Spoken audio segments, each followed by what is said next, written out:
बाड़मेर में बायतुक विधायक हरीश चौधरी द्वारा आरएलपी सुप्रीमो हनुमान बेनीवाल के ऊपर लगाए गए आरोपों का जवाब देते हुए आरएलपी नेता उमेदाराम बेनीवाल ने कहा कि हरीश चौधरी के भाई मनीष चौधरी रिफाइनरी के अंदर बड़े काम लेते हैं और रॉयल्टी के ठेकों से लोगों को लूट रहे हैं।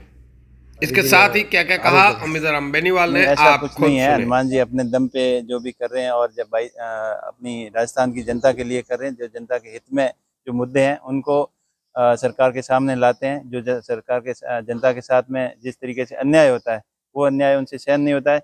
जैसे बजरी के मामले में उन्होंने बोला कि ये कर रहे हैं, वो कर रहे हैं। बजरी आप किसी से पूछ लो, कोई भी आदमी आपको बता देगा कि क्या एक्चुअल स्थिति है। जैसे वो कोर्ट का हवाला दे रहे हैं, तो सुप्रीम कोर्ट ने ये थोड़ा ही बोला है कि आप बजरी महंगी बेचो।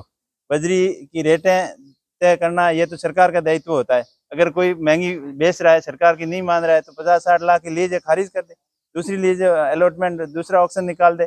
इस तरीके से जो आरोप लगा रहे हैं बिल्कुल वो बौखलाए हुए हैं। उनकी बौखलाहट साफ नजर आ रही है कि जब तक सरकार के अंदर थे तब यहाँ बायतू का कोई विकास कर नहीं पाए। फ्री होने के बाद में इधर उधर घूमने के बाद कह रहे हैं कि हमने ये कर दिया, वो कर दिया। खाली झूठे वादे और खोखली घोषणा के अलावा वो कुछ नहीं कर रहे हैं। धरातल उनका खिसक चुका है, जनता समझ चुकी है, आज की सब कुछ जानकार है। और उसके साथ साथ में अभी उनके भाई मनीष चौधरी ने यहाँ एक रॉयल्टी का ठेका लिया है। क्रेशर जो सैंड स्टोन, मैसनरी स्टोन और क्रेश स्टोन का जो ठेका जो एक्स्ट्रा रॉयल्टी का है, तो उन्होंने कोई दूसरी बड़ी पार्टी के साथ में मिल के लिया है। और पूरे बालोतरा के आसपास के जितने भी सैंड स्टोन क्रेशर वाले हैं, मैसनरी स्टोन वाले हैं, सब परेशान हैं।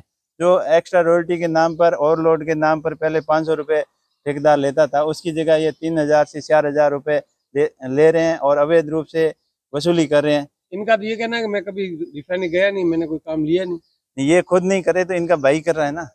भाई पूरा रिफाइनरी का काम इधर उधर आगे पीछे आसपास के कोई हाईवे के ठेकेदार हैं, किसी को नहीं छोड़ता। जिस भारतमाला के अंदर पूरा इनका दबदबा था, अभी बाड़मेर के अंदर बड़ी रोडों का प्रोजेक्ट वो कर रहे हैं। और यहाँ भी एक रोड आई थी कोई, उसको दबाने का पूरा प्रयत्न किया और अभी भी कर रहे हैं। तो पूरा का पूरा उनका हस्तक्षेप है। और उनका यही मकसद है कि किस तरीके से लोगों को दबाकर ज़्यादा से ज़्यादा पैसे अर्जित कर लें।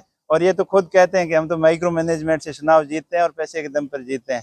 तो इनका मकसद यही है कि किस तरीके से ज़्यादा कमाई करके और चुनाव आएंगे तब उन जनता का ही पैसा जनता में ही लगाना, ऐसा उनका मकसद है। सबसे बड़ी बात उन्होंने ये भी कहा है कि हनुमान बेनीवाल जो, क्योंकि अभी आंदोलन जो उन्होंने कहा, पिछली बार यहाँ से गए थे कि सीएम के आवास का घेराव करेंगे वहां पर जबलपुर में, जबकि उनका प्रायोजित था, वहां जाके मीटिंग करी और नहीं किया।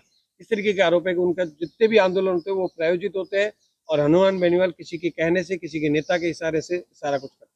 हनुमान बेनीवाल कोई छोटा बच्चा नहीं है जो किसी के कहने से करता है। वो बिल्कुल जनता की भावना के अनुसार जो जनता के हित के अंदर काम होते हैं वही काम करते हैं। ये तो इनकी बौखलाहट है कि जिस तरीके से जनता का समर्थन उनको मिल रहा है, युवा हो चाहे बुजुर्ग हो, पूरी राजस्थान की जनता 36 कौम के लोगों का जिस तरीके से उनको सपोर्ट मिल रहा है। जब हनुमान जी बेनीवाल साहब का दौरा होता है तो हजारों की संख्या में लोग उमड़ पड़ते हैं। और इनके बड़े से बड़े मुख्यमंत्री या बड़े राष्ट्रीय नेता भी आते हैं कांग्रेस बीजेपी के, तो 1000-1500 से ज्यादा की भीड़ नहीं कर पाते हैं। तो उनकी जो बढ़ता हुआ जनाधार है, उनकी साफ बौखलाहट नजर आती है कि कभी बीजेपी कह देती है कि ये कांग्रेस की प्रायोजित पार्टी है, कभी कांग्रेस वाले कह देते हैं कि बीजेपी की बी टीम है, कभी सी टीम है। लेकिन हनुमान जी अपने आप में एक पार्टी है और राजस्थान की जनता के लिए तीसरा विकल्प दिया है जनता को, और अपने आप में एक लोकतांत्रिक पार्टी है। वो किसी का विकल्प नहीं है और ना किसी के कहने से करते हैं। वो अपने विवेक के अनुसार जो जनता, राजस्थान की जनता के लिए बेस्ट क्या हो सकता है, वो अपना बेस्ट प्रयत्न करते हैं।